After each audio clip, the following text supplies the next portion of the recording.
What the fuck was that? Did you hit me with a bow proc? What's up guys, it's Ninja. Hope you're all having a good day and a good, start to the patch. Today I'm bringing you guys my Magicka Staminknight build. What the fuck does that mean? I couldn't tell you, because it doesn't really make much sense, but it slaps, okay?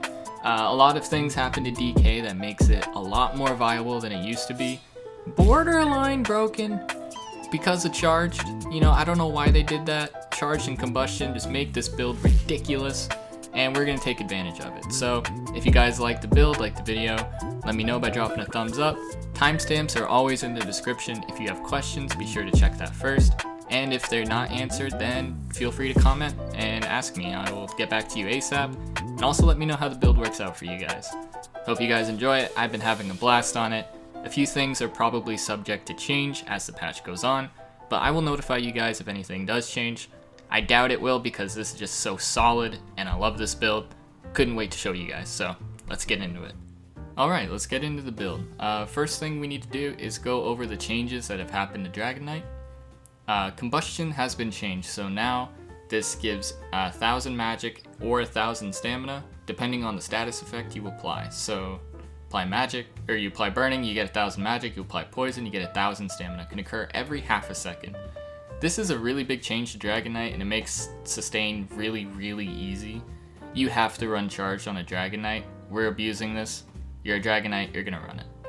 Another big change that happened was Flames of Oblivion now targets 3 people and scales off your weapon damage.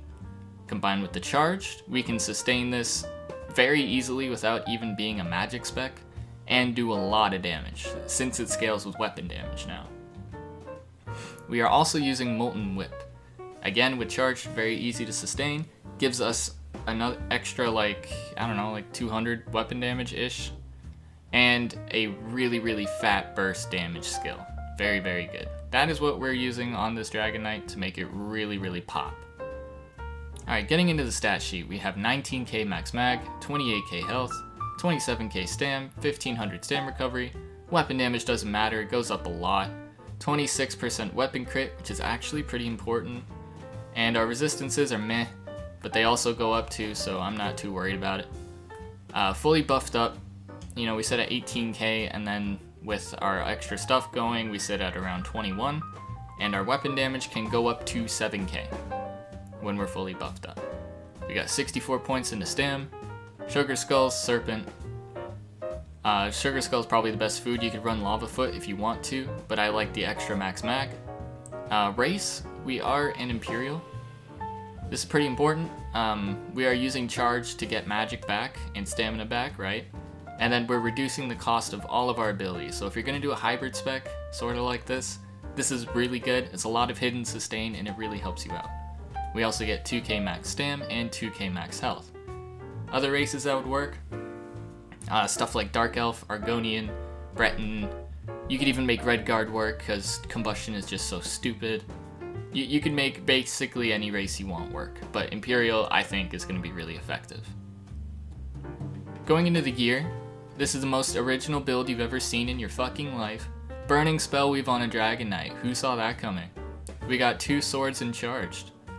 Flame Glyph and a Shock Glyph. Shock Glyph will give you minor vulnerability when you do a heavy attack, and that'll give you the most burst on a heavy attack whip combo. Very, very good to have.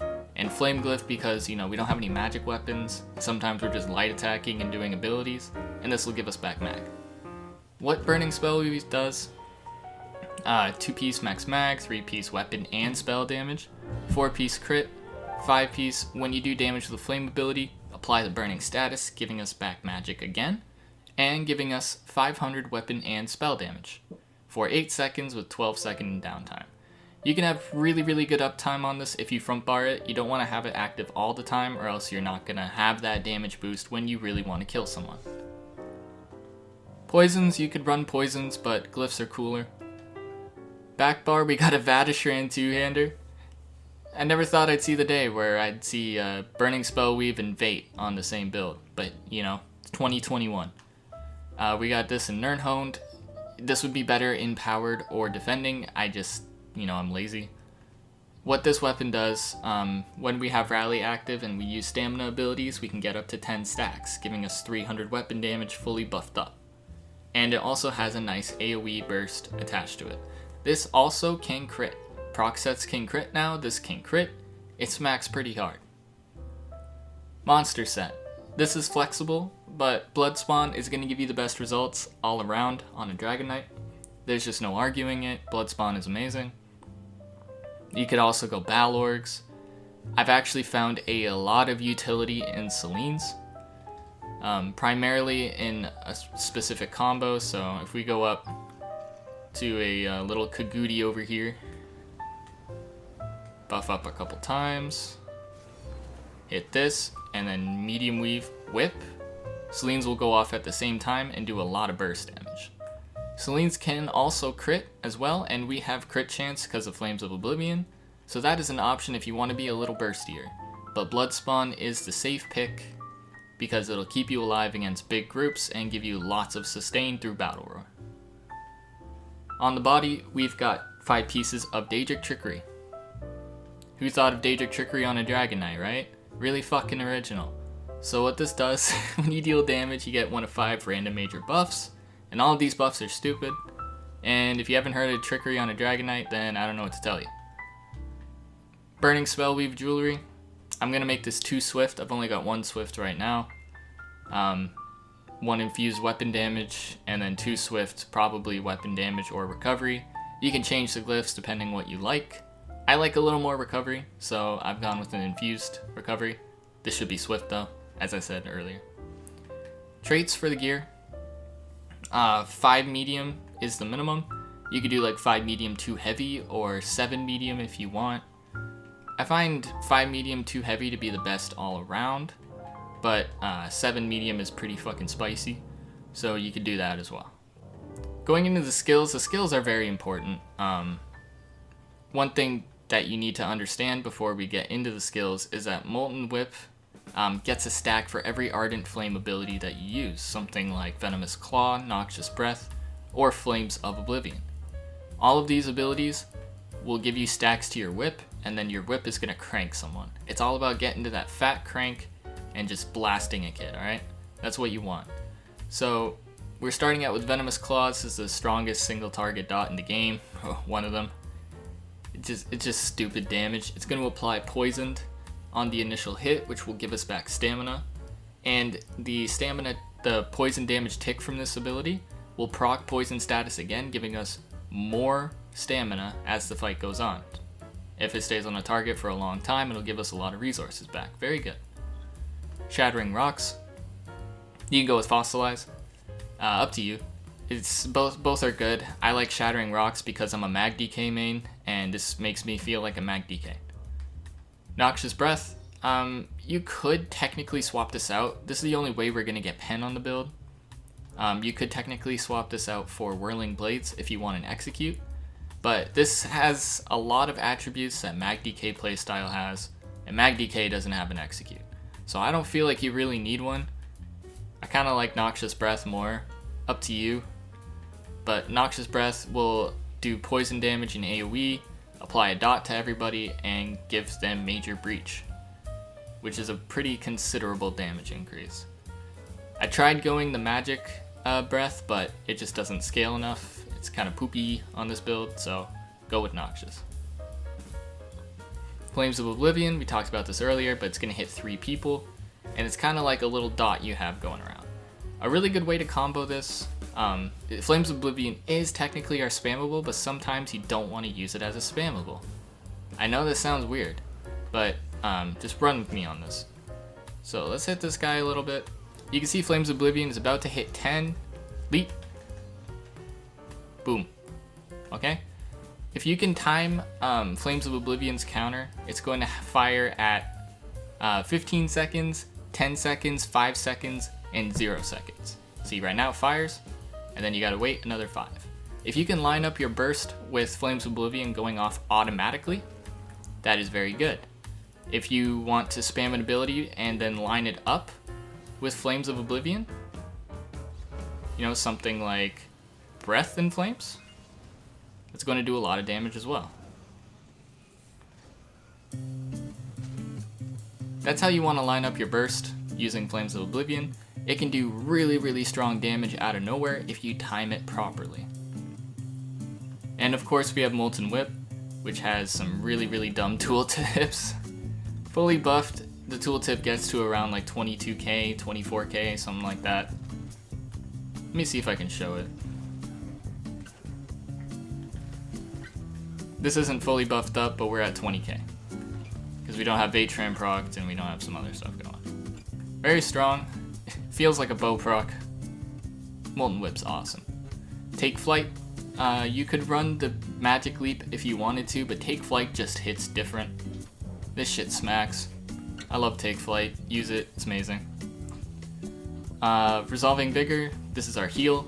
I mean, we're a stamina tune technically, so we're going to use Vigor. That's not a surprise. Volatile Armor. This armor buff is actually very, very good for us. It does magic damage in AoE and over time to targets, and that magic damage can proc minor Magicka steal. Again, our magic recovery is dick, so we need to get magic back from other sources. This is a really good way of doing it. On the back, so we've got these two abilities here. I like to pair these two together, depending what combo I like. I ran for a while with the other wings and Elude, and that worked out very well for me. But this also works out well too. So we've got Shuffle for 20% damage mitigation to AoE attacks, and immunity to snares, very, very good buff. And Dragonfire Scale. Who saw Dragonfire Scale? Why do we have this? We have Dragonfire Scale because I had to drop Cauterize for Flames of Oblivion. It's just too good to not run. So where do you make up that defense that you lost from Cauterize? You could run Fragmenting if you want, but 50% damage mitigation to projectiles is so much tankiness. Anybody with projectiles just is fucked against you if you have this. And something else that's really, really good is that when we are hit with a projectile, we launch a fiery orb back at the attacker, dealing 5k flame damage. And with the amount of charge we have, and the fact that combustion again gives us back magic whenever we apply burning, and the fact that this happens every half a second, we can get 1000 mag every half a second from this skill of people just shooting at us. This is a very slept on skill, and I really, really like it. So give it a try. It's really good. You could also run Race Against Time if you want to be a normie, but we don't do that here. Rally.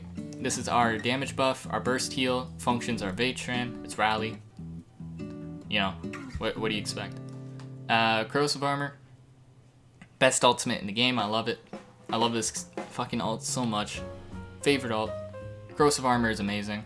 The amount of times I've one-shot somebody with Whip and a Vatran proc while I'm in Corrosive, it's too good. Too good. Too good of an ultimate to use outnumbered. If you're in a fight that's like a 1v3, Take Flight is a really good option, but anything over 3 people, Take Flight is going to be too risky to reasonably use. So we use Corrosive Armor for fights that are more than like 1v3. Even in 1v3, it's really strong too, so just use Corrosive. This shit is stupid. Going into champion points, we've got Focus Mending, Master at Arms, Deadly Aim, and Ironclad. You can swap out Focus Mending depending what you like. We already have Blood Spawn and Trickery. You probably don't need more defense than that, unless you wanted to be a vampire. Yeah. This is definitely swappable. And then going into the red tree, we have Celerity, Refreshing Stride, Pain's Refuge, and Slippery. Depending on the Zergs and the fights that you're encountering, you can swap out Pain's Refuge for Relentlessness. This just has better uptime and, you know, more, because you're not going to always have 20 effects on you, alright? That's ridiculous. Unless you're 1v5ing, then you're going to have it. Then this is better, but to a certain point, this is going to be a lot more easy to use. Refreshing Stride, I honestly think you really need this as well. We're in mostly well-fitted and medium, and we don't get magic back from anything else other than combustion, so some free recovery is, you know, always welcome. I'll take it. And Green Tree, who gives a fuck about Green Tree? Alright guys, so that's basically the build. I hope you enjoyed. I hope this gave a lot of information to everybody trying to put together some new builds and stuff like that. Right here I just got a little nice sorta X clip, I guess, in Cyrodiil. Everybody's out farming gear, so clips are kind of scarce. is what I managed to be able to get in like a couple days. Yeah, let me know if you guys really like the build. Drop a sub if you found the video helpful and want to see more. And I'll just commentate on the rest of this little X clip. So we got some guys shooting me with some shit. I pop wings so it doesn't do anything. Wings is amazing. Hit him up with the Flames of Oblivion. Get a nice leap. Totally squash him. Hit him with a whip. He blocks it. Really good response to that. He retreats to try and get some healing. Nightblade comes in for a gank. Does some okay damage. I stun him off me. Build up my Molten stacks again. Stam Sword getting a little bit low. Whip him with a Vatran and roll out. Now I'm at low health. I got a lot of shit coming at me. Pop my wings so I take less damage from all of it. And a random Celestrex stuns me because, I don't know, Zerglings are wild. That guy's dead. Yellow comes in, bash the res, build up my stacks, AoE them all. He's dead from a Vatran proc. More Zerglings coming in with the shit. Wings just counters all of it. I'm telling you, Wings is amazing. Wings just makes snipes and shit irrelevant. I got a Toxic Barrage, pop Corrosive so the Barrage does literally nothing. Stack up my Flames of Oblivion, do some massive damage. Hit a nice whip, he rolls, heals very well.